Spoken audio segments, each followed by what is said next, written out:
మొన్న శనివారంతో COP27 సదస్సు ముగిసింది. ఒకరోజు ఎక్స్టెండ్ అయింది.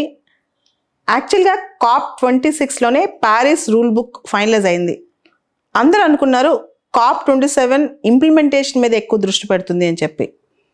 మొత్తానికి ఒక చిన్న ప్లాన్తోనే బయటకు వచ్చారు. అది సక్సెస్ అవుద్దా లేదా అనేది తర్వాత విషయం. COP27లో మేజర్గా వచ్చిన పాయింట్స్ కొన్ని ఉన్నాయి. ఒకటి లాస్ అండ్ డ్యామేజ్ అంశం, రెండోది మొబిలైజేషన్ ఆఫ్ ఫినాన్షియల్ రిసోర్సెస్, మూడోది facing down of coal and facing out of fossil fuels. ఇవన్నీ కూడా బాగా చర్చలోకి వచ్చాయి. ఇవన్నీ కూడా నెక్స్ట్ వచ్చే సంవత్సరం COP28 UAEలో జరగబోతోంది. దానిలో ఇవన్నీ కంటిన్యూషన్ కాబోతున్నాయి ఈ చర్చలు. ఎందుకంటే పూర్తి స్థాయిలో COP27 అనేది లాస్ అండ్ డ్యామేజ్ ఫండ్కి అగ్రి చేసింది, కానీ ఎవరెంత ఇవ్వాలో ఇలాంటి వాటిలో మోడాలిటీస్ ఇంకా బయటికి రాలేదు. ఇప్పటి వరకు క్లైమేట్ చేంజ్ ఇంపాక్ట్ తగ్గించడానికి ఫండ్స్ అన్నీ కూడా మిటిగేషన్, అడాప్టేషన్ ఈ రెండింటి మీదే ఫోకస్ అవ్వబడ్డాయి. మిటిగేషన్ అంటే క్లీన్ ఎనర్జీ వైపు మరలటం లేదా గ్రీన్ హౌస్ గ్యాసెస్ తగ్గించడం, ఇట్లాంటివన్నీ అన్నమాట. రెన్యూబుల్ ఎనర్జీ మీద ఫోకస్ చేయటం ఇట్లాగా. అడాప్టేషన్ అంటే మన జీవన విధానాన్ని వాతావరణ మార్పుకి అడాప్ట్ చేసుకోవటం. ఈ రెండింటి మీద మొత్తం ఫోకస్ ఉంది. అయితే చాలా దేశాలు, దాదాపు 55 దేశాలు క్లైమేట్ చేంజ్ వల్ల ఆల్రెడీ ఇర్రిపేరబుల్ లాస్లోకి వెళ్ళిపోయాయి. ముఖ్యంగా వనవాటు లాంటి దేశాలు. ఎట్లాంటి లాస్ అంటే బయోడైవర్సిటీ లూజ్ అవటం, లైవ్లీహుడ్ లూజ్ అవటం, చారిత్రాత్మకమైన అంటే కల్చరల్ ఇంపార్టెన్స్ ఉన్న ప్లేసెస్ అన్ని వాళ్ళు పోగొట్టుకోవటం, ఇవన్నీ కూడా క్లైమేట్ చేంజ్ వల్ల జరిగాయి. దాదాపు $545 బిలియన్ మేరకు ఇవి నష్టపోయారని ఒక అంచనా.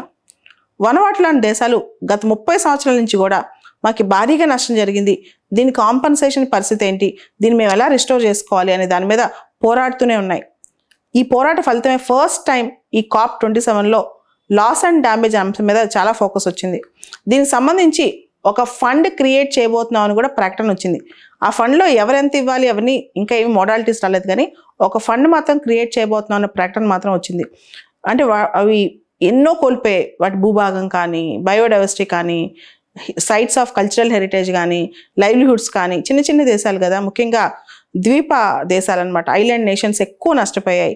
సో వీటన్నిటికీ ఎలా కాంపన్సేట్ చేయాలి, చిన్న దేశాలు ఏ విధంగా బతికి బట్టగట్టాలనే దాని మీదే పెద్ద క్వశ్చన్ ఇప్పుడు. ఈ క్లైమేట్ చేంజ్ ఎఫెక్ట్స్ వల్ల దాదాపు $500 బిలియన్ పైనే చిన్న చిన్న దేశాలు నష్టపోయాయని చెప్పి, చాలా లాస్ అయిపోయాయి, ఇర్రివోకబుల్ లాస్ అయిపోయాయని చాలామంది అంతర్జాతీయ నిపుణులు కూడా చెప్తున్నారు.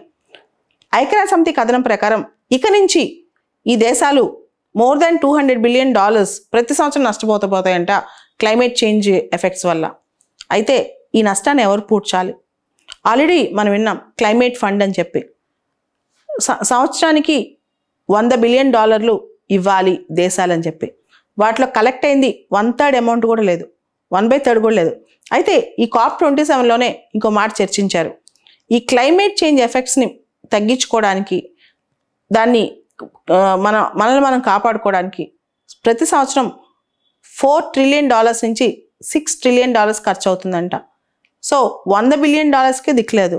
$4 to $6 ట్రిలియన్ డబ్బులు ఎవరు ఫండ్ చేయాలి, ఎక్కడి నుంచి చేయాలి, ఈ ఫండింగ్ అంతా ఎక్కడి నుంచి రావాలి? కేవలం ప్రభుత్వాలు ఇస్తే ఇంత ఫండింగ్ వస్తుందా అంటే ఖచ్చితంగా కాదు. ప్రైవేట్ పార్ట్నర్షిప్స్ రావాలి. అయితే ప్రైవేట్ పార్ట్నర్షిప్స్ రావాలి అంటే వీళ్ళకి ఇన్సెంటివ్స్ లేకుండా వస్తారా?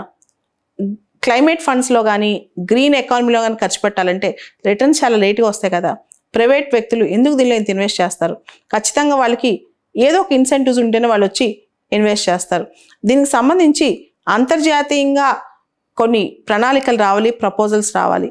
దీనికి సంబంధించి COP28లో అంటే వచ్చే సంవత్సరం UAEలో జరగబోయే COP28లో ఖచ్చితంగా చర్చ జరిగే అవకాశం ఉంది.